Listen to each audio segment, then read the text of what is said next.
Assalamualaikum, good morning. Subha bakhair. Everybody, welcome to Geo Pakistan with Huma and Abdullah. How is everybody doing? Mixed तासुरात हैं सब लोगों के। बाज़ लोग गुज़श्ता 7 घंटे रात को जो एक्सपीरियंस किया उन्होंने, ना फेसबुक था, ना इंस्टाग्राम था, ना व्हाट्सएप था। Life without Facebook. Yes. Facebook के बगैर तो मैं कहता हूँ जिंदगी गुजर गई, इंस्टाग्राम की बगैर भी गुजर गई, व्हाट्सएप के बगैर जरा मफलूज सा महसूस कर रहा था। और फिर बड़ी रियलाइजेशंस जो है ना जिंदगी की, वो एकदम से आना स्टार्ट हो गई कि मतलब हम ये कब हुआ कि हम इतने डिपेंडेंट हो गए इस टेक्नोलॉजी पे कि अब जो वो नहीं चल रहा था तो बहुत से लोग तो रिफ्रेश कर रहे हैं, बहुत से लोगों ने डिलीट करके दोबारा डाउनलोड किया अपनी पूरी ऐप के। इधर हुआ क्या है, ऑफ कोर्स अगर आप ट्विटर पे होते तो आपको पता चल जाता कि but you know not everybody is on Twitter, so बहुत से लोग इसी कंफ्यूजन में काफी घंटे गुजार गए कि भाई क्या चल रहा है, या तो उनके फोन की खराबी है, अपने मोडेम को बार बार ऑफ करके ऑन करते रहे। आई स्वेयर मैंने भी एक दफा ये सोचा था, थोड़ा सा ये ठीक है, लेकिन उसके बाद मैंने सॉ ट्विटर के वहाँ क्या चल रहा है तो फिर मुझे मालूम हो गया कि नहीं, ये सिर्फ मेरे इंटरनेट के साथ मसला नहीं है, ये ओवरऑल सारी एप्स डाउन हो गई हैं। और then it makes you feel better कि मसला सिर्फ आपका नहीं है, ये पूरी दुनिया में। और ये बड़ी एक इसको समझे, एक तो पेंडेमिक था ना, ये भी एक बड़ी ग्लोबल चीज थी, तो we were suffering here in Pakistan but actually the rest of the world too. तो ये बड़ा हमारा कॉमन मिजरी थी। Twitter are happy about the fact कि भाई व्हाट्सएप डाउन है। मेरा ख्याल है कि जिन लोगों को बहुत ज्यादा लोग तंग करते हैं या उनके ऑफिस वाले, who was happy? A lot of people were happy कि भाई व्हाट्सएप डाउन है एंड इंस्टाग्राम डाउन है और फेसबुक डाउन है। I was really not happy about WhatsApp particularly, क्योंकि I was in the middle of a lot of conversations office में। Office में phone क्योंकि टेबल नहीं है ना आगे बहुत कुछ इधर भी हो रहा है, वैसे तो चेंजेस इधर भी हैं। अच्छा, but talking about you know what was happening yesterday, अभी और ये कागज भी सारे बार-बार उड़ रहे हैं क्योंकि I can't place my hand. Why don't you put like a glass और और आपको पता है मैं ग्लास अक्सर गिरा देता हूं, फिर एक तमाशा हो जाएगा। यहाँ बहुत कुछ आज होने वाला है, यानी सिर्फ कल ही नहीं हुआ ये फेसबुक व्हाट्सएप का, आज हमारे डेस्क पे भी बहुत होगा। हमें टॉप स्टोरी पे फौरन जाना है क्योंकि मुझे चेक करना है कि मेरा फोन सलामत है कि टूट चुका है। So we're going to be celebrating Prime Minister's birthday as well. Yes. मतलब वज़ीर आज़म की बर्थडे है तो कोई पार्टी तो होनी चाहिए, और अगर हम भी इनवाइट हो जाए होगी भी तो आपको तो नहीं, या मुझे तो नहीं बुलाएंगे। इसीलिए मैंने वो क्वालिफाई किया, मैंने कहा अगर होगी तो हमको भी इनवाइट कर ले प्लीज, हम भी आपको हैप्पी बर्थडे कहेंगे। सो फोन बच गया, by the way the news is बच गया। Not that we are interested, आगे चलते हैं। और भी बड़ी बात आपको पता है कलेजा हलक में आ जाता है अगर आपका फोन इतनी ऊंचाई से नीचे गिर जाए, जब तक आपको ये तसल्ली ना हो जाए कि ठीक ठाक है। खैर हम बात कर रहे थे आउटेजेस की, पर्सनल बात थी, लेकिन हम आउटेजेस की नहीं, अब हम पेंडोरा पे आ जाते हैं। नहीं, हम आउटेजेस की एक बात करेंगे और मुख्तसर एक बात बतानी है हमने कि मार्क ज़करबर्ग को, जो कि फेसबुक के बानी हैं और उन्हीं के तहत ये सारी ऐप्स हैं, ऑलमोस्ट $6 बिलियन का नुकसान हुआ है और उनकी नेटवर्थ में भी एकदम से कमी आई है। ऑलरेडी उनके शेयर्स जो हैं वो मिड सितंबर से ज़रा डिस्टर्ब थे और उनकी नेटवर्थ $140 बिलियन से नीचे आकर $121.6 बिलियन हो गई है, और जो अमीर तरीन अफराद की फहरिस्त में भी इनका नंबर नीचे गिर गया है और अब ये आ गए हैं नंबर 5 पर। 2-4 नीचे चले गए, ऊपर चले गए, क्या फर्क पड़ता है। मीम्स देखें जो कि जबरदस्त किस्म की मीम्स बन रही थी। बहुत ज्यादा हाई होते हैं ना, फिर आपको होते हैं ना, I am just saying it lightly because ऊपर नीचे तो ये मामला हो ही जाता है, लेकिन जो माशाल्लाह मीम्स का बाजार जो गर्म हुआ था कल, आपको पता है लोग जैसे आप कह रहे हैं कि कुछ बड़े खुश थे जी, व्हाट्सएप भी बंद है, सब कुछ बंद है, तो इसमें बड़ी टंग इन चीक कमेंट्स भी चल रहे थे। और खास तौर पे because Twitter perhaps was the only you know app that was working, तो उसने फिर काफ़ी बाकियों को सुनाई और इस किस्म की मीम्स बनना स्टार्ट हो गए, जहां बाकी सारे ऐप्स जो हैं वो गिर रही हैं, बाकी नेटवर्क्स गिर रहे हैं। जिसका मुझे कल जिसकी अहमियत का अंदाजा हुआ दोबारा सालों बाद, ट्विटर तो चले था लेकिन जिनसे मैं गुफ्तगू कर रहा था, SMS। You know, I had a conversation with my sister abroad on SMS after years, and SMS की इंपॉर्टेंस दोबारा से, या आईफोन वाले आई मैसेज की जो होती है ना, वो इंपॉर्टेंस दोबारा से उसका इदराक हुआ कि जनाब ये भी बड़ी काम की चीज़ है। सारी सर्विसेज इस वक्त बंद करने लगी हूँ क्योंकि हमने आगे जाना है, हमारे गेस्ट हमारे इंतजार कर रहे हैं। We have to talk about the pressing issue of Pandora papers. अभी भी हम भी समझ रहे हैं कि एक्चुअली ये क्या हो रहा है और आगे क्या होना है, किस तरह तहकीकात चलेगी। तो आपको बताएं, पेंडोरा पेपर्स में 700 पाकिस्तानियों के नाम सामने आने के बाद वज़ीर आज़म इमरान खान ने आला सतह का तहकीकाती सेल कायम कर दिया है नैब, FBI और एंटी करप्शन के इदारे तहकीकात करेंगे। वज़ीर आज़म की ज़ेर सदारत इजलास में पेंडोरा पेपर्स में वुज़रा के नाम आने पर भी मुशावरत की गई। वज़ीर इत्तलात फवाद चौधरी की ट्वीट के मुताबिक ये सेल पेंडोरा पेपर्स में शामिल तमाम अफराद से जवाब तलबी करेगा और हक़ाइक़ कौम के सामने ऑफ कोर्स रखे जाएंगे, यही कहा जा रहा है। फवाद चौधरी 2 रोज़ पहले भी कह चुके हैं कि जिन अफराद के नाम पेंडोरा पेपर्स में आए हैं उन्हें खुद को क्लियर कराना होगा। अच्छा जी, पाकिस्तान तहरीक इंसाफ के सीनियर रहनुमा और वज़ीर बराए पार्लिमानी उमूर अली मोहम्मद खान साहब हमारे साथ मौजूद हैं। उनसे ज़रा गुफ्तगू करते हैं। खान साहब, शुक्रिया आपने वक्त दिया। गुड मॉर्निंग, सुबह बखैर। अब पेंडोरा तो खुल गया है, पेंडोराज बॉक्स जिसे कहते हैं अब ओपन हो गया है। क्या इस सिलसिले में आप लोगों को कोई खबरें थीं, कुछ मालूमात थीं कि हाँ जी इन करीबी लोगों के नाम आ सकते हैं, या ये आप लोगों के लिए, आपकी काबीना के लिए, पाकिस्तान तहरीक इंसाफ के लिए भी एक सरप्राइज था? जी बहुत शुक्रिया। बिस्मिल्लाहिर्रहमानिर्रहीम, अल्लाहुम्मा सल्लि व सल्लिम व बारिक अला सय्यिदिना मुहम्मद। सबसे पहले तो आज जिस तरह आपने भी इज़हार किया, आज वज़ीर आज़म साहब का जो है उनकी बर्थडे है, तो मेरी तरफ से उनको बहुत सी दुआएं, अल्लाह उनकी ज़िंदगी दराज करे और सब पाकिस्तानियों की। देखें, इस पर कोई ख़ास आइडिया तो किसी को नहीं था, स्पेसिफिकली नामों का तो कोई आइडिया नहीं था, लेकिन ये जो नाम आए हैं तो उनमें से बेशतर तो वही हैं जिन्होंने पहले से इनको डिक्लेयर किया हुआ है।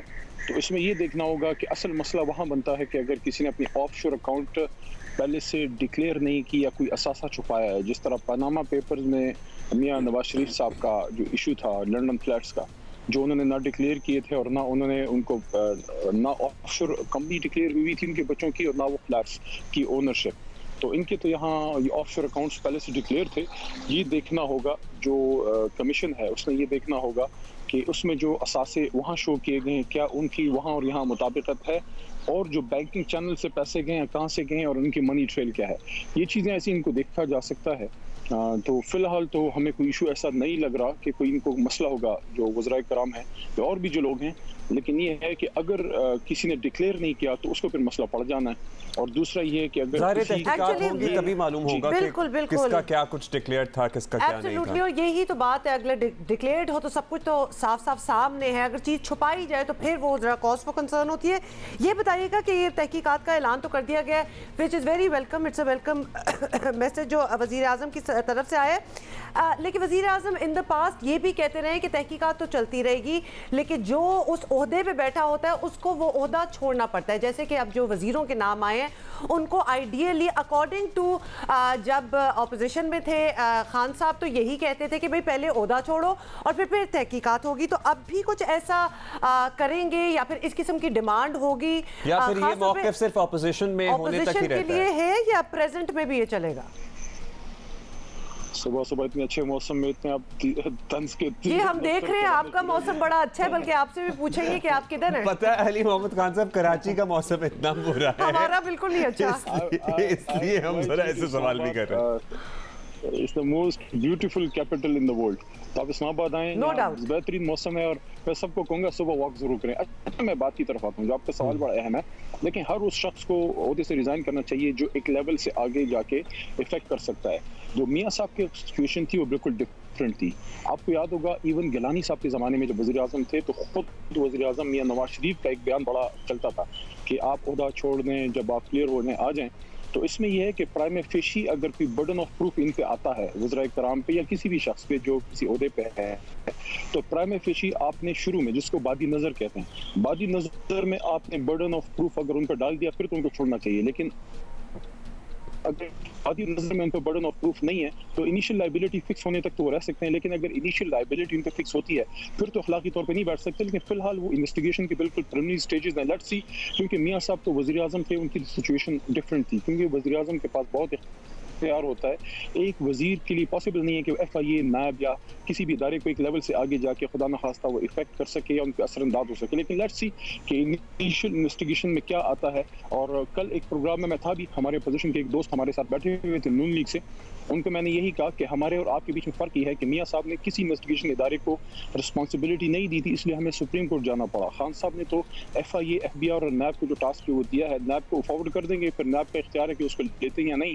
तो फिर भी मैंने उनको कहा कि अगर आपको इन 3 इदारों पर भी एतमाद नहीं है तो आपके पास सुप्रीम कोर्ट का दरवाज़ा खुला है, अपोजिशन जाके सुप्रीम कोर्ट चली जाए। लेकिन उन्होंने बातें करनी है अपोजिशन में, काम शाम कोई नहीं करना। वैसे खान साहब, आप इस उसूली मौक़िफ़ से तो आई गेस एग्री करते हैं कि एक आज़ादाना तहकीकात के लिए ओहदे से अलहदा होना बेहतर होता है, या यही आइडियल सिनेरियो होता है? आप कह रहे हैं कि किसी के पास इतनी पावर नहीं है। वज़ीर ख़जाना साहब, इट्स क्वाइट पावरफुल पोजीशन, जब वो पूरी दुनिया को ये कहते हैं, पूरी दुनिया में बैठे पाकिस्तानियों को कि जनाब इन्वेस्टमेंट करें पाकिस्तान में, और उनकी अपने ऑफशोर अकाउंट्स और कंपनीज का मालूम होता है, तो बड़ी एक आयरॉनिक सी सिचुएशन पैदा हो जाती है। और फिर कैन आई जस्ट ऐड कि FBR भी अगर उन्हीं के अंडर आए और तहकीकात भी उनकी हो रही हो, तो ये बड़ा एक अजीब सी कॉन्फ्लिक्ट ऑफ इंटरेस्ट भी आ जाता है। फिर एग्जाम्पल ऐसे दूंगा, सुबह का मॉर्निंग शो का जायका मैं नहीं ख़राब करना चाहता, वैसे ही ज़राए तफन्नुन अर्ज़ कर रहा हूँ। अगर अभी यहाँ से हम खबर चला दें कि जनाब आप दोनों साहिबान ने फेक न्यूज़ चला दी है, तो सिर्फ खबर पे आपने नहीं उतर जाना कुर्सी से, थोड़ी सी हमें इनिशियल कुछ ना कुछ जमा करना होगा जिस पे आप पे थोड़ा सा बर्डन ऑफ प्रूफ शिफ्ट हो, उसके बाद आपका कुर्सी पर बैठना मुनासिब नहीं होगा। इसी तरह ये वज़राए कराम है कि अगर तो उन्होंने असासे डिक्लेयर किए हैं तो सिर्फ एक खबर पे तो नहीं जा सकते, लेकिन अगर नहीं डिक्लेयर किए, इनिशियल इन्वेस्टिगेशन में कुछ ना कुछ बर्डन ऑफ प्रूफ आता है, तो फिर अखलाकी तौर पर यही होता है कि फिर आप उतरते हैं। लेकिन आई थिंक थोड़ा सा उनको स्टार्ट में आपको मार्जिन ऑफ एरर देना होगा कि इन्वेस्टिगेशन में अगर उन पर कुछ भी इल्ज़ाम आता है, कभी आपने असासे डिक्लेयर नहीं किए या आपके असासों में तफावत है, तो उसके बाद शायद फिर उनको सोचना पड़ेगा। आपके बारे में तो नहीं। वैसे आपने एग्जांपल भी इंटरेस्टिंग फेक न्यूज़ का दे दिया, क्योंकि वो तो फिर इंफॉर्मेशन मिनिस्टर भी उसमें आ जाते हैं, क्योंकि उनकी भी न्यूज़ जो है वो अभी बड़ी डूबियस है, उसमें कोई सदाकत हमें एटलीस्ट नजर नहीं आ रही, खासतौर पर जिन्होंने खुद इन्वेस्टिगेशन की है। जी, वो बिल्कुल बोनाफाइड फेक न्यूज़ है, क्योंकि जिन्होंने खुद इन्वेस्टिगेशन की है वो कह रहे हैं कि नाम ही नहीं है, जो कि अगर आपकी जगह शहबाज गिल या इस टाइम फवाद चौधरी साहब होते तो हम कहते भाई वो तो आप ही की तरफ से आती है, लेकिन चले आप हैं तो हम नहीं कहेंगे। अच्छा, चले आगे चलते हैं। ये भी बताइएगा कि ये बड़ी ऐसी तहकीकात जो हैं, ये पहले भी हुआ है कि कुछ सिटिंग मिनिस्टर्स पे तहकीकात वगैरह का सिलसिला जो है वो शुरू हुआ है, जिनको अपना नाम क्लियर कर देना चाहिए था।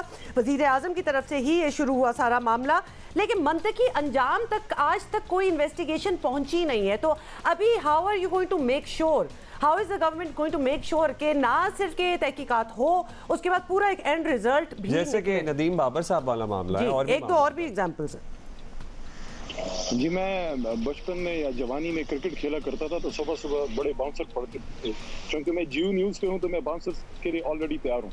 जबरदस्त। तो मैं सिर्फ ये कहना चाहूँगा कि आपकी बात 100% नहीं 200% करेक्ट है कि इन इश्यूज़ को हमें मंतकी अंजाम तक सबको पहुंचाना चाहिए, क्योंकि हमारी कौम की भी मेमोरी शॉर्ट है। एक वाक़या होता है, कुछ दिन इस पर शोर डालते हैं, उसके बाद अगला मसला पड़ जाता है, पिछला भूल जाता है। इस पे PM साहब ने क्लियर डायरेक्शन दी है कि इसको वो मंतकी अंजाम तक पहुँचाएंगे, और इसकी वजह से उन्होंने सीरियसनेस शो की कि परसों जब ये अभी आए भी नहीं थे और ये खबर थी कि आ रहे हैं, उन्होंने वेलकम किया, और कल जैसी मीटिंग हुई उन्होंने कमीशन का ऐलान कर दिया। दे वर अनप्रेसिडेंटेड, क्योंकि मियाँ नवाज शरीफ के दौर में जब ये आया पनामा, तो उन्होंने कहा कि जनाब मियाँ साहब दुनिया के इतने बड़े लीडर हैं कि उनके लिए पूरी दुनिया ने साजिश की उनके खिलाफ। और फिर जब इन्वेस्टिगेशन की बात की तो उन्होंने सिर्फ कौमी असम्बली में ये बात कह के जान छुड़ाई, हुजूर ये हैं वो ज़राए, और उसके बाद ना FIA को टास्क दिया, ना नैब को डायरेक्शन दी या उनको लेटर लिखा, और ना उन्होंने FBR को टास्क दिया। तो ये फ़र्क है मियाँ नवाज शरीफ और इमरान खान में। सर, अभी इमरान खान और मियां नवाज शरीफ का कंपैरिजन तो हम कर ही नहीं रहे थे, हम तो ये कह रहे हैं कि वो लोग जो बहुत ही करीबी हैं और जो काबीना का हिस्सा हैं, उनके खिलाफ इससे पहले भी जो तहकीकात हुई हैं वो मंतकी अंजाम तक नहीं पहुंची। सर, वैसे भी बाउंसर की आप बात कर रहे हैं, अबर आलूद मौसम है, ग्रीन पिच पे आप खड़े हुए हैं, तो कंडीशंस तो ठीक ही हैं। लेकिन इंशाल्लाह जो खिलाड़ी है वो इमरान खान साहब का ट्रेन करता है, और बाद में कि वर्ल्ड कप का हीरो था इमरान खान, और हीरो है और रहेगा इंशाल्लाह। जबरदस्त, मंतकी अंजाम तक पहुंचाएंगे। जबरदस्त। हम बस ये आपकी बात याद रखेंगे, वादा, और इंशाल्लाह आपसे दोबारा जरूर बात करेंगे। And we will now let you enjoy your morning walk. खतरों से खेलने की आदत है हमें। Have a good day Ali sahab, have a good day. बहुत शुक्रिया, थैंक यू। अच्छा जी, बातें तो बड़ी इंपॉर्टेंट होगी, लेकिन वाकई इन्होंने बात बड़ी सही की है कि इस्लामाबाद से ज्यादा खूबसूरत कैपिटल जो है वो शायद दुनिया में एक रिमाइंडर हमने देना है, प्रॉब्ली होपफुली अली साहब भी अब घर पे देख रहे हो और बाकी तमाम लोग भी। जब ये पैनामा वाला मामला आया था तो वज़ीर आज़म इमरान खान साहब जिन्होंने अब तहकीकात का जो ऐलान किया, हम उसका खैर मकतब करते हैं, लेकिन उस वक्त उनका एग्जैक्ट मौक़िफ़ क्या था ये भी आपके लिए सुनना ज़रूरी है। प्राइम मिनिस्टर को रिज़ाइन करना चाहिए थर्सडे से पहले। कैसे है कि क्रिमिनल प्रोसीडिंग्स हो रही हैं प्राइम मिनिस्टर के ऊपर और वो वहाँ जा रहे हैं। आपके पास कोई इखलाकी जवाज़ नहीं है। मैं आज डिमांड करता हूँ कि आज फौरी तौर पे आप रिज़ाइन करें। अगर 60 दिन में आप क्लियर हो जाते हैं तो आप वापस आ जाएं। नवाज शरीफ सारी दुनिया की जमहूरियत के अंदर असूल है कि अगर मेरे पे इन्वेस्टिगेशन हो रही है मैं तब तक इस्तीफा दूँ, तब तक मैं सस्पेंड हूँ जब तक इंक्वायरी जारी है। हम कह रहे हैं 1 महीने में हो सकता है। नवाज शरीफ 1 महीना कुर्सी नहीं छोड़ सकते। तुम्हारी गवर्नमेंट भी है, वजीर भी है, क्यों डर रहे हो? क्यों डर रहे हो? क्यों डर रहे हैं? क्योंकि दिल में चोर है इसके।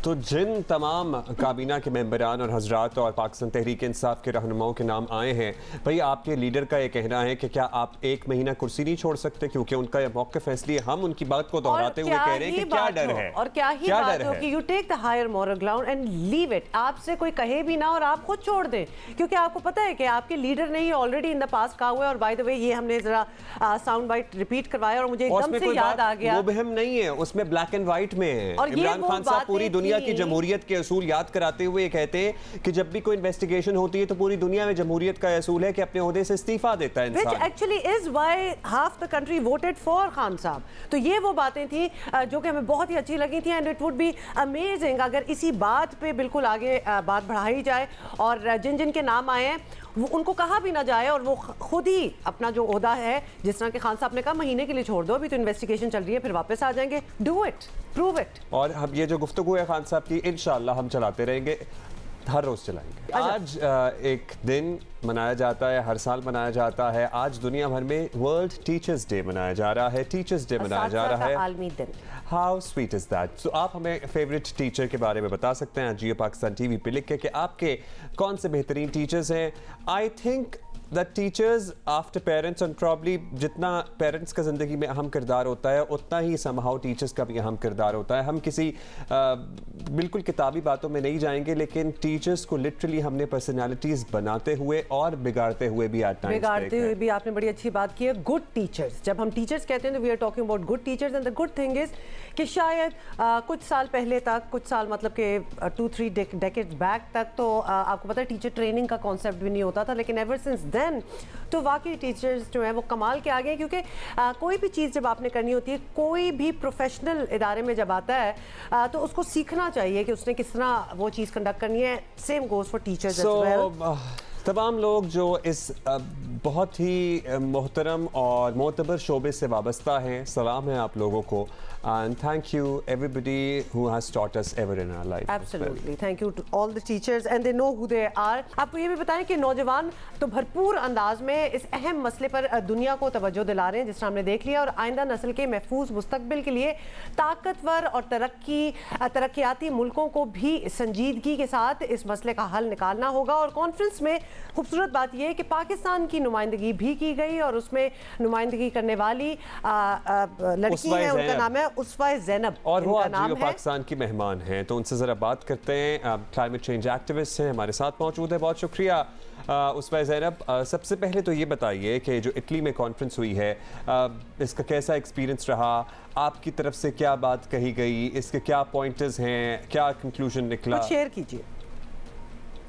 ये दुनिया भर से 400 डेलीगेट्स को बुलाया गया था, इसमें दुनिया भर के ममालिक से, और इतना बड़ा एक इंटरकल्चरल मेरे लिए एक्सपीरियंस था जहाँ पे हर कल्चर से लोग आए और उन्होंने क्लाइमेट चेंज से रिलेटेड अपनी आइडियोलॉजीज़ टेबल पे रखी और हम सब ने डिस्कस किया कि हम दुनिया के हर हिस्से में ज़िंदगी के हर एस्पेक्ट को कैसे चेंज कर सकते हैं क्लाइमेट चेंज के लिए। अब ये इटली की गवर्नमेंट, इटली की मिनिस्ट्री ऑफ इकोलॉजिकल ट्रांजिशन का एक बहुत बड़ा इनिशिएटिव था और मैं उन्हें मुबारकबाद भी देना चाहती हूँ इस बात पे कि उन्होंने 1 साल की मुसलसल मेहनत के बाद दुनिया भर से 400 लोगों को और जो लोग 18 साल से कम की उम्र के थे उनके वालिदैन को उनके साथ बुलाया और उनको ये मौका दिया और उन लोगों को वो रिकग्निशन दी जो अपने एरियाज़ में, अपने ममालिक में लीड कर रहे थे यूथ को, लेकिन उन्हें अभी तक रिकग्निशन नहीं मिली थी। तो ये प्लेटफॉर्म उनको रिकग्निशन देने के लिए था और मकसद ये था कि उनकी आवाज़ों को वर्ल्ड लीडर्स के निगोसिएशन में शामिल किया जाए। तो हम सब ने डिस्कशंस की, उन डिस्कशंस का एक डॉक्यूमेंट बना और वो डॉक्यूमेंट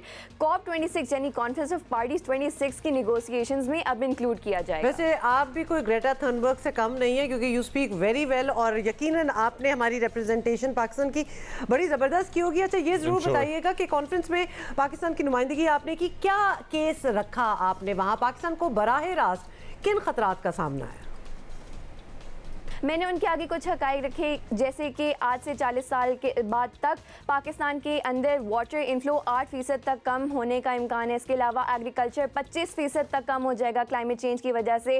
कराची के फ्लड्स ले लें, खेतों पे लो कास्ट अटैक्स देख लें, टिड्डी दल देख लें। इन तमाम हक़ाइक़ को सामने रखते हुए हमें पता चलता है कि पाकिस्तान कंट्रीब्यूट तो बहुत कम कर रहा है लेकिन नुकसानात पाकिस्तान समेत सारे डेवलपिंग वर्ल्ड को सबसे ज़्यादा हो रहे हैं। इन हक़ाइक़ को रखने के बाद मैंने कुछ डिमांड्स रखी, ये कि COP26 यानी कॉन्फ्रेंस ऑफ पार्टीज 26 में जब लीडर्स आपस में इस दुनिया का फ्यूचर डिस्कस कर रहे होंगे तो उन्हें अपने जहन में ये रखना चाहिए कि डेवलपिंग कंट्रीज़ के पास उतने रिसोर्सेज नहीं हैं क्लाइमेट चेंज से मुकाबला करने के लिए जितने डेवलप्ड वर्ल्ड के पास हैं और हमें अकाउंटेबिलिटी चाहिए, हमें मेजर्स चाहिए उन लीडर्स के लिए, डेवलप्ड वर्ल्ड के लिए, कि वो डेवलपिंग वर्ल्ड की मदद के लिए अकाउंटेबिलिटी मेजर्स तैयार करें और हमारी मदद के लिए एक स्ट्रॉन्ग बिल दिखाएं। इसके अलावा पाकिस्तान का मैंने एक मुस्बत चेहरा दिखाने की कोशिश की और वो ये कि हम एक बहुत बावकार और बहुत पुरअमन कौम हैं। हमने इस अमन को हासिल करने के लिए 80,000 जानों की कुर्बानी दी और मुसलसल कोशिश के बाद अब हम एक ऐसी पुरअमन कौम बन गए हैं जहाँ स्पोर्ट्स भी हो सकते हैं, जहाँ क्रिकेट भी हो सकता है, जहाँ ट्रेड नेगोशिएशन सब कुछ हो सकता है। We are pretty sure कि you must have done so well क्योंकि you are very enthusiastic about it। बहुत शुक्रिया आपका। बड़ी अच्छी चीज़ है वैसे आपने पॉइंट आउट भी की, खासतौर पे हमारे जो कराची के फ्लड इश्यूज अगर आप देख लें, एग्रीकल्चर की आपने बात की कि कितने खतरात हैं कि 25% कम हो सकता है। वाटर क्राइसिस तो खैर हमारे काफ़ी अरसे से चल ही रहे हैं। Thank you so much. हमारी कंट्रीब्यूशन इतनी ज़्यादा नहीं है इस तबाही में जितना हमें नुकसानात का सामना है और ये जियोग्राफिकली भी पाकिस्तान की पोजीशन ऐसी है कि हम इतना ज़्यादा कार्बन एमिशन नहीं करते, हमने इतना ज़्यादा माहौल को तबाह नहीं किया जितना इस तबाही का नुकसान हमें भुगतना पड़ रहा है और पड़ सकता है। बिल्कुल, अगर आप फ्यूचर देखें जो कि आपने बड़ी अच्छी तरह उसफा ज़ैनब ने बताया। अच्छा, ये हमारे जो यंगस्टर्स हैं ना, we are so proud of them क्योंकि एक बड़े रोले और बड़े चल रहे होते हैं दुनिया में और अपनी ज़िंदगियों में भी, मुल्क में भी, लेकिन इनका एक विजन होता है कि हमने ये करना है और इस पे बात करनी है एंड दे डू दैट, तो विच इज़ क्वाइट कमेंडेबल। अच्छा जी, टाइम कम रह गया, कुछ आपको कोरोना के हवाले से, कोविड के भी बताना है। Numbers have gone down so much and we are so happy क्योंकि पॉजिटिविटी रेट ही सिर्फ देख लिया जाए ना तो उससे खुशी हो जाती है, जो कि सिर्फ अब रह गया 2.67, जीरो पे लाना है, अभी भी बहुत ज़्यादा है, लेकिन how well have we all done together, तो ये ज़बरदस्त बात है। अमवात अभी भी हैं 54 people died because of Covid और नए केसेस हैं 1308। There you go. अभी हम लेंगे एक ब्रेक। This is लेकिन going to be a साथ साथ headline हम जरा वजीर आजम को हैप्पी बर्थडे भी करते चले। अच्छा, 2-3 लोगों ने अपनी फेवरेट टीचर्स के बारे में लिखा है तो लगता है काफ़ी लोगों की कोई फेवरेट्स हैं और कुछ ने ये भी लिखा है कि जी हमारे तो बहुत से फेवरेट टीचर्स हैं। You are blessed if you had a good education. तो एक चीज़ होती है गुड टीचर्स से बहुत कुछ और गुड हो जाता है। मेरे भी बहुत सारे फेवरेट टीचर्स हैं, तो किसी एक का नाम लेना ज्यादती होगी, इसलिए ले लेना एक का। मतलब है कि डॉक्टर मोहम्मद अकरम हैं, बिल्कुल ही 7th-8th क्लास के मैथ्स के टीचर होते थे। फिर सर ज़ईम हैं, still doing very well। मेरी इकोनॉमिक्स की टीचर थी Mrs Raja, she was phenomenal, वो इतनी अच्छी थी और एक्चुअली मैं भी उस सब्जेक्ट में अच्छी थी तो लिहाजा वो टीचर भी बड़ी अच्छी थी, तो वो मुझे बिल्कुल प्राइमरी टाइप के ज़माने की टीचर्स याद होती हैं। हमारी ज़्यादातर टीचर्स ना प्राइमरी टाइप, क्योंकि वो होम केयर टाइप होते थे, वो आंटियाँ होती थी, तो वो किसी आंटी ने घर में बनाया होता था तो मतलब वो फिर इस किस्म का सीन था। क्योंकि वो जो टीचर्स जो उस एज की होती है ना, वो बहुत अहम किरदार अदा करते हैं आपकी कैरेक्टर बिल्डिंग में, आपके बच्चों को पढ़ाने में, उनकी परवरिश में, उनको कॉन्फिडेंस देने में, क्योंकि बच्चे में अगर कॉन्फिडेंस की कमी आ जाए ना बचपन में ही तो वो मसला बहुत देर से फिर हल होता है। रिफ्रेश आपको जल्दी से कर दें, हम बात इसलिए कर रहे हैं बिकॉज आज है वर्ल्ड टीचर्स डे जिसका हम पिछले घंटे में बात कर रहे थे, तो लिहाजा we are just following up on that. और भी बहुत सी बातें हैं इस घंटे में, we have some guests as well. अच्छा पता है क्या, लोगों को एक्साइटमेंट तो होती होगी इस मैच का सोच के, सुन के मुझे एंजाइटी शुरू हो जाती है। I am telling you very honestly. Already कोई दवाइयां शवाइयां कोई फक्के कुछ दवाएं सीरियसली एंजाइटी शुरू हो जाती है। अच्छा, so this is going to be one, of course India Pakistan match तो होता ही होता है, but I'm very keen to now watch India Pakistan New Zealand because of what you know. अब जरा थोड़ा सा दिल जला हुआ है, हाँ थोड़ा सा दिल जला हुआ है। अब मेरा दिल चाह रहा है कि मतलब कि हम चांस ही ना दें, इंडिया को तो ना ही दें लेकिन न्यूजीलैंड को भी ना दें, बिकॉज हम जरा थोड़े से होपफुली इंशाल्लाह ऐसा ही होगा। लेकिन वज़ीर आज़म ने पेंडोरा पेपर्स आने के बाद क्या इक़दाम किए हैं, किस तरह से तहकीकात होंगी, इस पर ज़रा दोबारा से बात करते हैं। पेंडोरा पेपर्स के इंकशाफात दुनिया के सामने हैं, लेकिन हमारी हुकूमत ने जिस तरह पेंडोरा पेपर्स के मामले को हैंडल किया है वो जग हसाई का थोड़ा सा ऐसा लग रहा है कि सबब बना। हुकूमत पेंडोरा पेपर्स को लेकर बड़ी नर्वस, इनिशियली तो बहुत ही नर्वस थे, बात हुई भी नहीं थी कोई शुरू, और अजीब सी वजाहतें सामने आना शुरू हो गई थी, वो same address and 2 people and all that scene. Pandora papers आने से एक दिन पहले ही वज़ीर आज़म से मुताल्लिक वजाहतों का सिलसिला शुरू हुआ जिसकी कतई कोई ज़रूरत नहीं थी। वज़ीर आज़म के तर्जुमान शहबाज गिल का बयान आपको सुनवा देते हैं, उन्होंने क्या कुछ कहा। प्राइम मिनिस्टर इमरान खान की कोई ऑफशोर कंपनी नहीं है, ना वो इनकी तरह के काम करते हैं, ना ऐसे काम करने वाले को छोड़ते हैं। प्राइम मिनिस्टर साहब के घर का एड्रेस जो है वो 2 ज़मान पार्क है, 2 डिफरेंट एंट्रेंस के ऊपर 2 ज़मान पार्क एड्रेसेस हैं, मीन 2 घरों का एक ही एड्रेस है, और जिन साहब के नाम के ऊपर ये कंपनीज हैं वो अपने कारोबार का खुद जवाब देंगे, ना प्राइम मिनिस्टर के साथ उनकी कभी मुलाकात हुई है।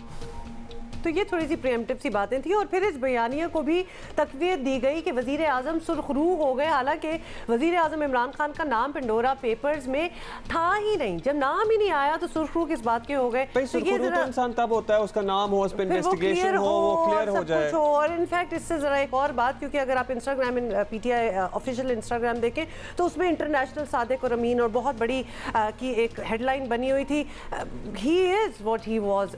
इसमें तो नाम नहीं आया तो वजाहतें देने की कोई खास जरूरत पड़ नहीं रही थी। एनीवे आपको ये भी बता दें कि वजीर दाखिला शेख रशीद बड़े मायूस नजर आए, कहते हैं कि खोदा पहाड़ और निकला चूहा। ये नाम तो पहले भी चल रहे थे, उन्होंने कहा क्या कहा उन्होंने, जरा वो उनकी मायूसी का लेवल भी आप चेक कर लें।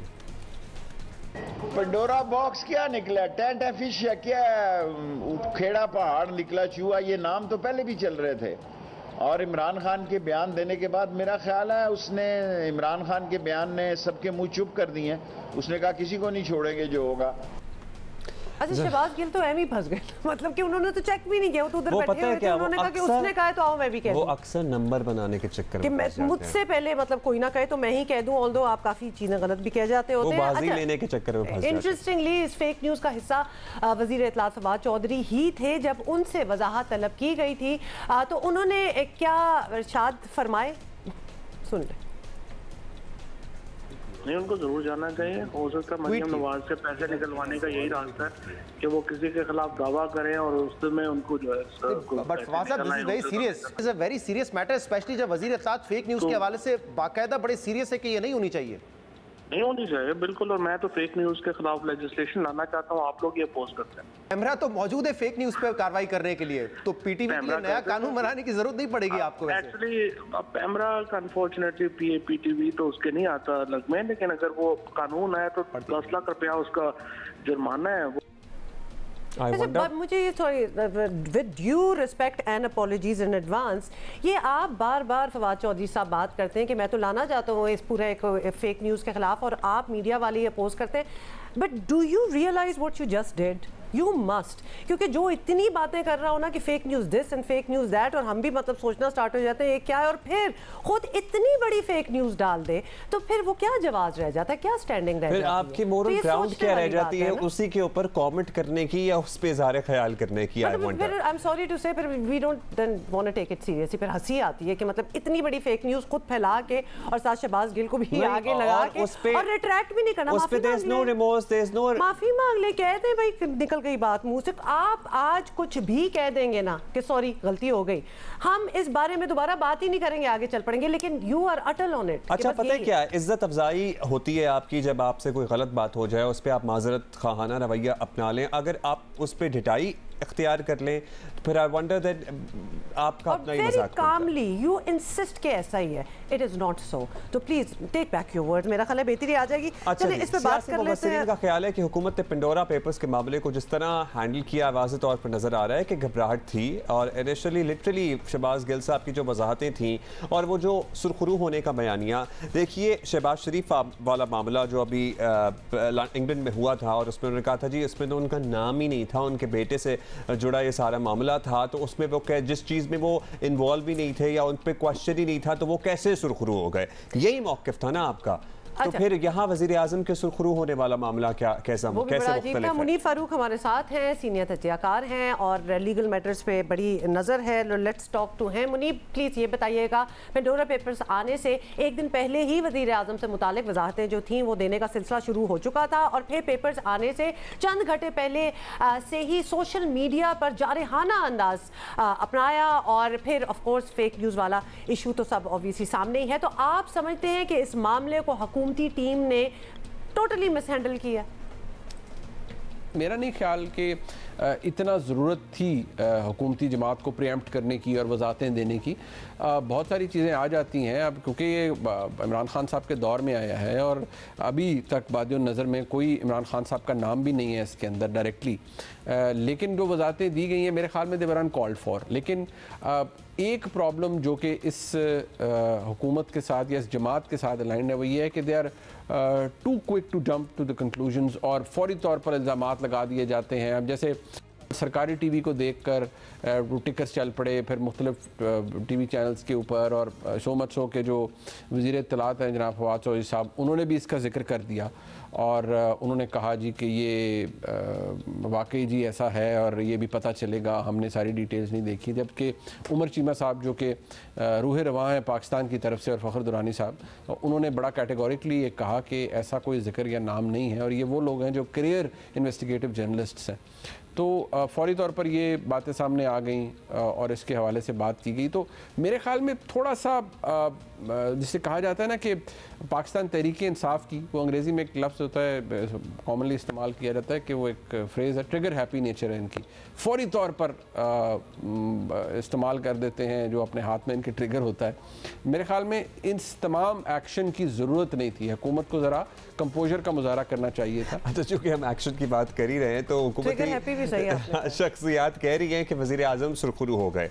अब मुनीफ जितना हम समझ पाए वज़ीर आज़म ऐसे किसी ट्रायल पर नहीं थे, तो फिर सुरखरू होना ना होना ये बिल्कुल वही मामला नहीं है जिसपे NCA और शहबाज शरीफ वाला मामला, जब उस वक्त हुकूमत का ये बयानिया था कि शहबाज शरीफ पर तो केस ही कोई नहीं था, तो वो कैसे सुरखरू होगा, मुस्लिम लीग नून का बयानिया बिल्कुल बेबुनियाद है। तो आप समझते नहीं है वज़ीर आज़म का इस मामले में सुरखरू होने वाला मौक़िफ़ ठीक है, गैर ज़रूरी है? भाई कोई ट्रायल था जिसमें सुरखरू हुए? कुछ भी नहीं था ऐसा।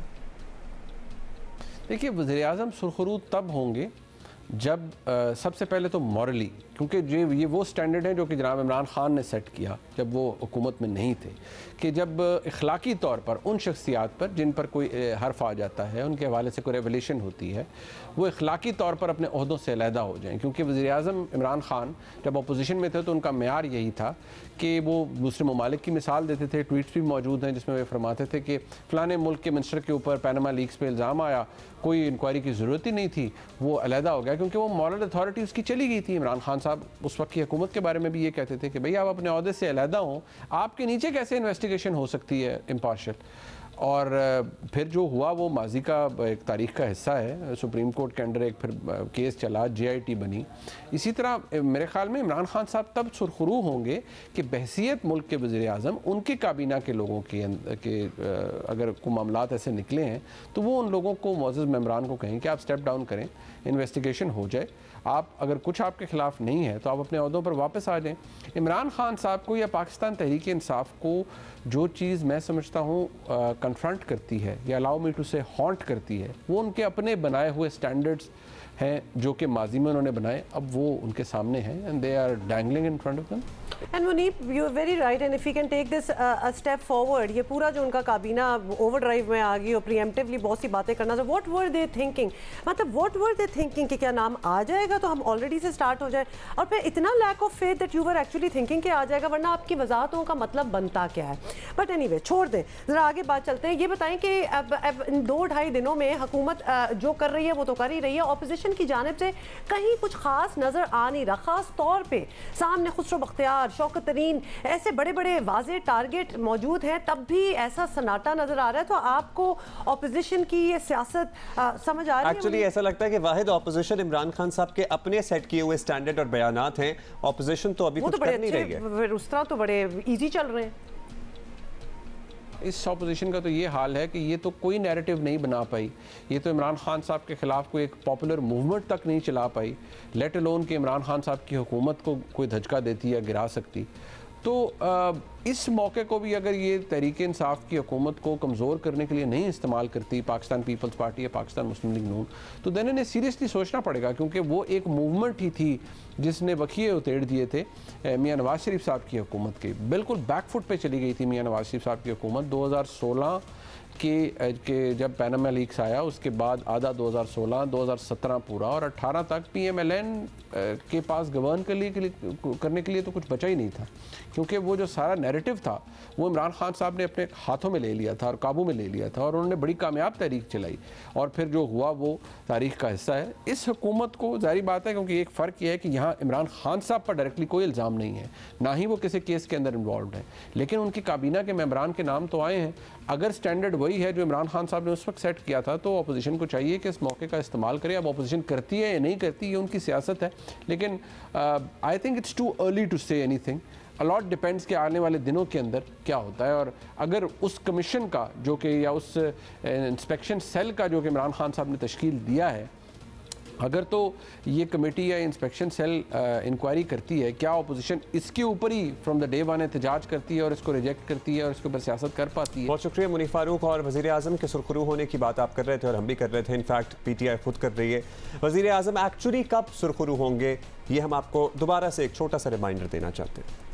प्राइम मिनिस्टर को रिज़ाइन करना चाहिए थर्सडे से पहले। कैसे है कि क्रिमिनल प्रोसीडिंग्स हो रही हैं प्राइम मिनिस्टर के ऊपर और वो वहाँ जा रहे हैं। आपके पास कोई इखलाकी जवाज़ नहीं है। मैं आज डिमांड करता हूँ कि आज फौरी तौर पे आप रिज़ाइन करें। अगर 60 दिन में आप क्लियर हो जाते हैं तो आप वापस आ जाएं। नवाज शरीफ सारी दुनिया की जमहूरियत के अंदर असूल है कि अगर मेरे पे इन्वेस्टिगेशन हो रही है, मैं तब तक इस्तीफा दूं, तब तक मैं सस्पेंड हूं जब तक इंक्वायरी जारी है। हम कह रहे हैं 1 महीने में हो सकता है। नवाज शरीफ 1 महीना कुर्सी नहीं छोड़ सकते।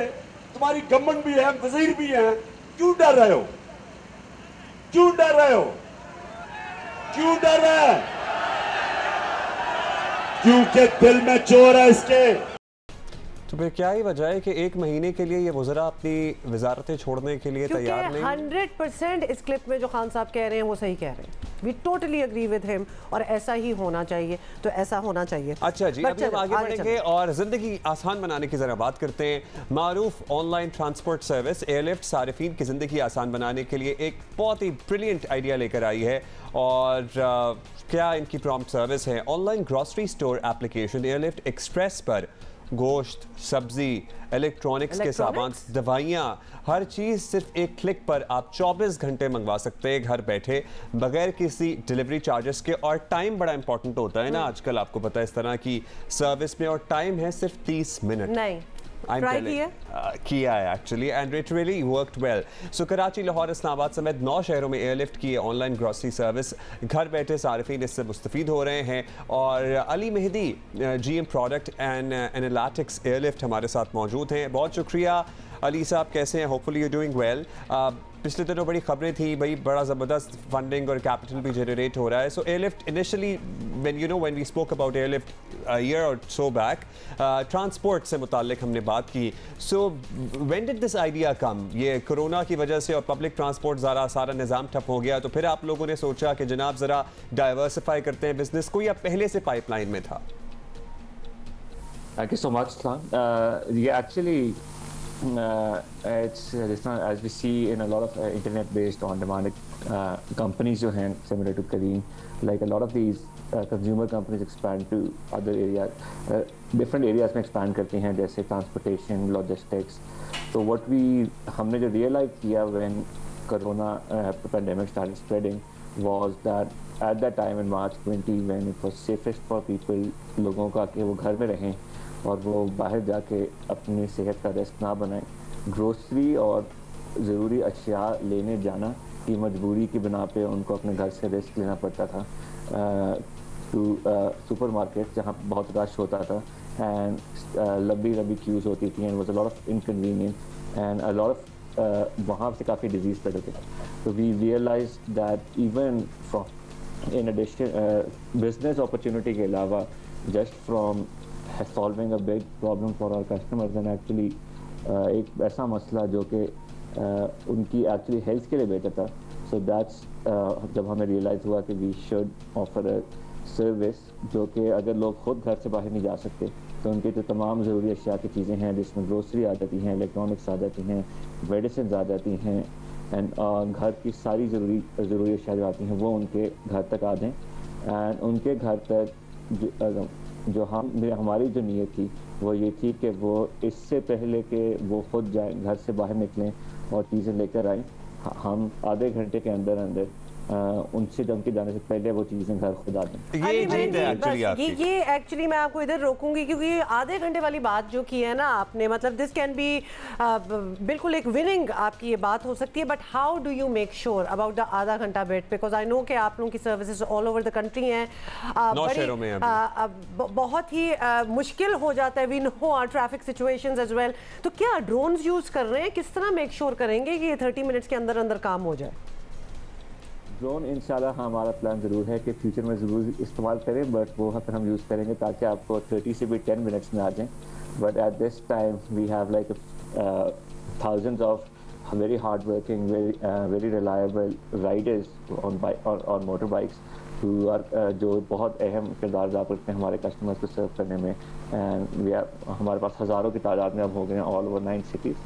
तो अगर मैं थोड़ा सा बता दूँ कि हाउ दिस वर्क्स, हमारे पास होते हैं dark stores are like small warehouses, छोटे warehouses which look similar to जो रिटेल स्टोर्स होते हैं जो भी सुपर मार्केट होती है, but except that is not available accessible public के लिए. पब्लिक वानी बट हम यूज़ करते हैं कि जब भी कोई कस्टमर एक ऑर्डर प्लेस करता है तो हमारी जो एंटायर टेक्नोलॉजी है from the mobile app which is also bye the way built entirely in Pakistan from our engineering team in Pakistan, and all of this has happened. We don't use foreign engineering services. Everything was built inside Pakistan. So all of that technology orders को closest warehouse पे route करती है. वहाँ पे we have teams that like very diligently बहुत एहतियात से उनको पिक करती हैं, उनको पैक करती हैं वेरी नीटली, राइडर्स को हैंड ओवर करती हैं and riders deliver it within 30 minutes. अच्छा, अभी तो आपकी डिलीवरी फ्री है, लेकिन certainly at some point in time आप वो भी चार्ज करना शुरू कर देंगे. प्राइस पॉइंट के हवाले से बता दें, लोग थोड़े स्केप्टिकल होते हैं, भाई ऑनलाइन चीज़ है पता नहीं महंगी ना हो, बाजार जाएंगे तो शायद सस्ती मिल जाएगी, ऑल्दो वो ये रियलाइज़ नहीं कर रहे होते कि वो कितनी खारी से बच रहे हैं, उनकी फ्यूल कॉस्ट भी नहीं लग रही है.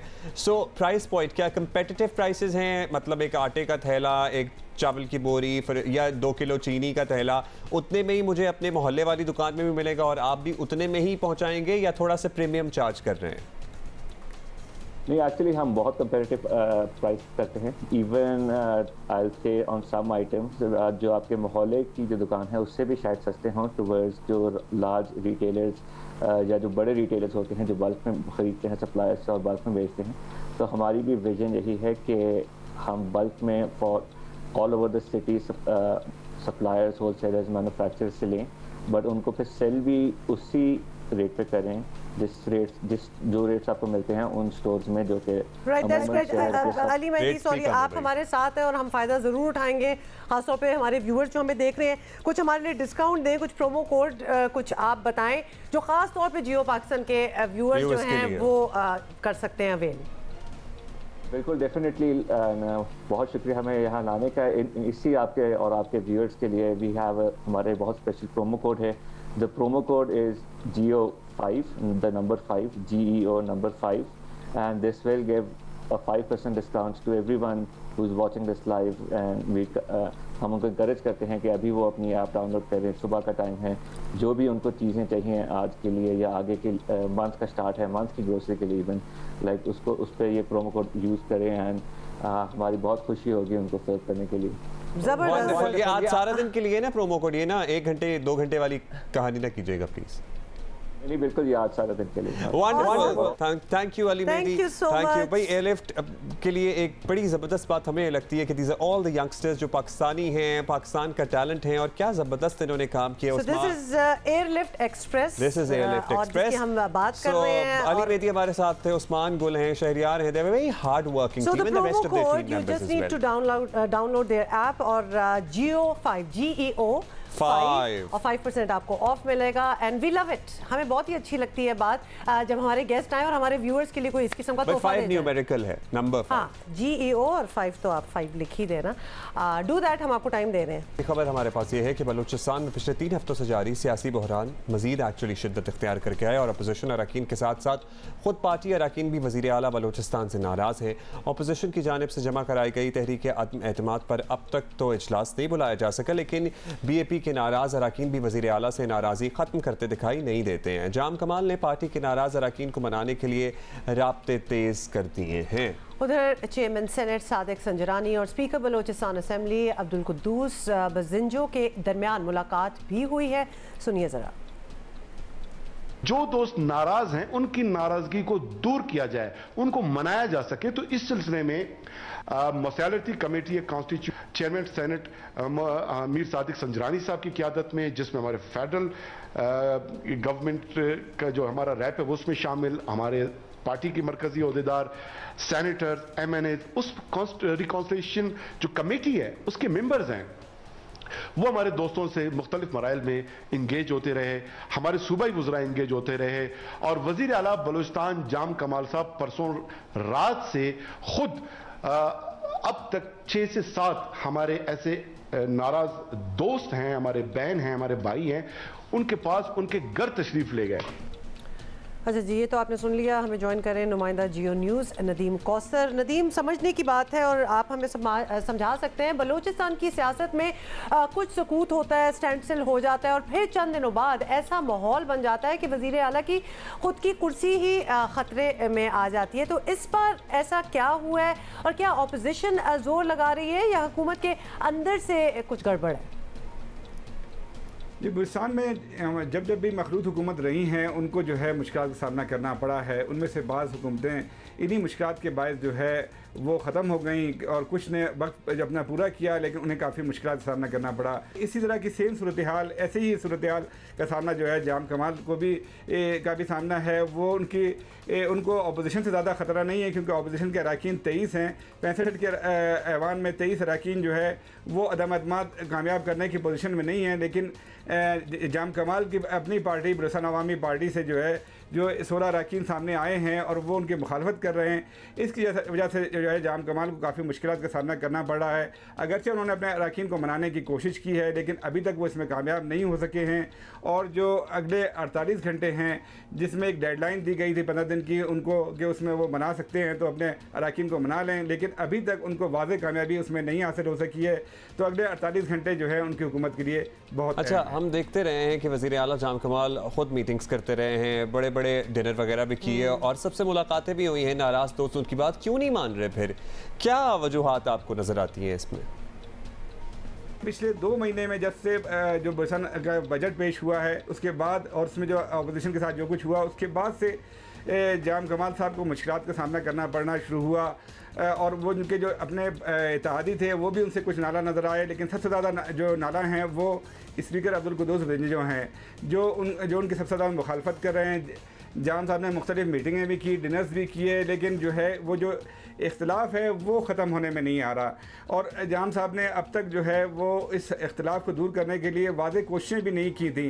अब जब तहरीक अदम एतमाद पेश हुई और उसके बाद उनकी पार्टी के 16 अरकान जो है उनके मुखालफत में वाज़े तौर पर सामने आ गए। इसके अलावा इत्तेहादी भी को सामने आए तो उनको जो है जाम कमाल साहब ने कोशिश की कि वो इनको जो है मनाने की कोशिश करें, लेकिन अभी तक वो जो है इनको मनाने में कामयाब नहीं हो रहे हैं।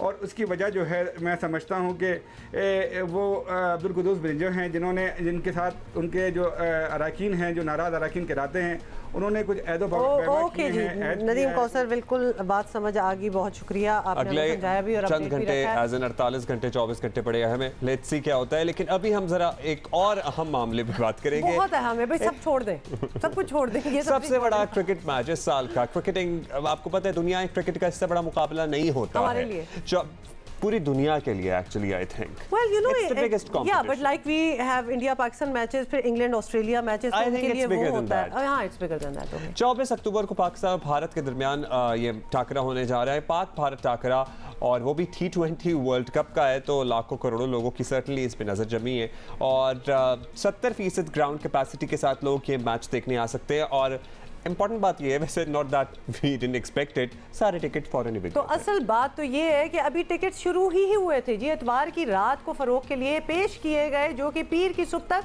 ख़त्म हो चुके थे, बिल्कुल सोल्ड आउट हो चुके थे। और मुझे एक थोड़ी सी जेलसी भी है for people who will be actually sitting there and watching it. बाकी हम सारे तो देख ही रहे होंगे टीवी पे, बट क्या ही बात है, क्योंकि अगर ये वाला मैच आप ग्राउंड में बैठ के अगर आप देख रहे हो ना स्टेडियम में, तो वो बड़ी आपकी एक याद रह जाती है, यादगार, और फिर आपको याद रहती है। जनाब, कोविड-19 के बाद आपको पता है एक नई दुनिया सामने आई है जिसे पोस्ट पेंडेमिक वर्ल्ड का नाम दिया जाता है। और हमारी नौजवान नस्ल के लिए इस लिहाज से वो कौन से अहम शोबे हैं जिनमें उनके लिए करियर अपॉर्चुनिटीज़ हो सकती हैं, आबदी साहब ये हमें बताएंगे। सो ओवर टू यू आबदी साहब। कोविड-19 की वजह से जो लॉकडाउन्स हुए या जो वर्क फ्रॉम होम हुआ या जो रिस्ट्रिक्शंस आई हेल्थ की वजह से SOPs को फॉलो करके, फिर भी जो काम आगे चलता रहा, लोग किसी ना किसी तरह, शुरू में तो बिल्कुल ही लॉकडाउन हो गया, फिर लोगों ने अंडरस्टैंड किया कि नहीं ऐसे नहीं हो सकता, विल हैव टू वर्क, और फिर वो वर्क फ्रॉम होम का कॉन्सेप्ट आया और फिर डिजिटलाइजेशन और ऑनलाइन वर्क का कॉन्सेप्ट आना शुरू हुआ। तो ये जो आपने चीज़ें लर्न की, अपनी डिजिटलाइजेशन को लर्न किया, आपने जूम के बारे में जाना, आपने स्काइप के बारे में जाना, आप IT सबाए हो गए, वो लोग जो नहीं समझते थे उनको समझना पड़ा, फिर आपने घर में रहते हुए अपने घर के माहौल के हिसाब से अपने काम को अंजाम दिया। इन तमाम स्किल्स को एक नाम दिया गया, उसे कहते हैं कैरियर कैपिटल। कैरियर कैपिटल वो स्किल्स हैं जो आपको अपनी एम्प्लॉयबिलिटी में रहने देते हैं, बावजूद है कि आप कोविड-19 या इस किस्म के वायरस की वजह से लॉकडाउन में या ऐसी सिचुएशन में चले गए जहां आपने अपने काम को डिलीवर नहीं कर सके। नहीं, आपको करना है। तो इस तरह से ये स्किल्स अब ऑटोमेटिकली नई CV का पार्ट बनेगी कि ट्रांसफॉर्मेशन स्किल्स आपके पास हैं। वेरी इंटरेस्टिंग, बहुत शुक्रिया आबदी साहब, थैंक यू। टाइम कम है और एक बहुत ही इंपॉर्टेंट ट्रिब्यूट जो आज हमने देना है, आज हम हैप्पी बर्थडे कह रहे हैं जनाब वज़ीर आज़म इमरान खान साहब को। तहरीक इंसाफ के बानी हैं, वर्ल्ड कप 92 के हीरो हैं। अच्छा, बाद में कहना है जस्ट से कि Khan sahab looks extremely cute as a baby boy. मतलब ये जो तस्वीर है ना, इस उम्र में बच्चों की शक्लें कुछ भी हो सकती हैं, लेकिन खान साहब बड़े गुड लुकिंग थे उस वक्त। He has always been good looking, I think. तो ये नहीं, कुछ उनकी जवानी की तस्वीरें भी हैं खान साहब की, और खान साहब के माशाल्लाह इतने माइलस्टोन्स हैं कि हम हर एरा से उनकी कोई ना कोई आपको तस्वीर, कोशिश तो हमारी है। ये of course the iconic 92 world cup की तस्वीर। और फिर अच्छा जी, 24 अक्टूबर के बारे में हमने आपको बताया था ना कि पाकिस्तान इंडिया का वर्ल्ड T20 में मैच है, और इसके अलावा भी बहुत सारे इंपॉर्टेंट मैचेस हैं। Who's gonna watch? जनाब, रियल मैड्रिड वर्सेस बार्सिलोना है, लिवरपूल वर्सेस मैनचेस्टर यूनाइटेड है, और क्या है जी, यूवेंटस का मैच किसके साथ है? यूवेंटस का इंटर मिलान से यूवेंटस का मैच है। तो और कोई रह गया है तो वियारियल और पारिस सेंट-जर्मैन का मैच है। Are you trying to say कि ये सब एक ही दिन में? So we're going to see you tomorrow, inshallah. Wear a mask, stay safe.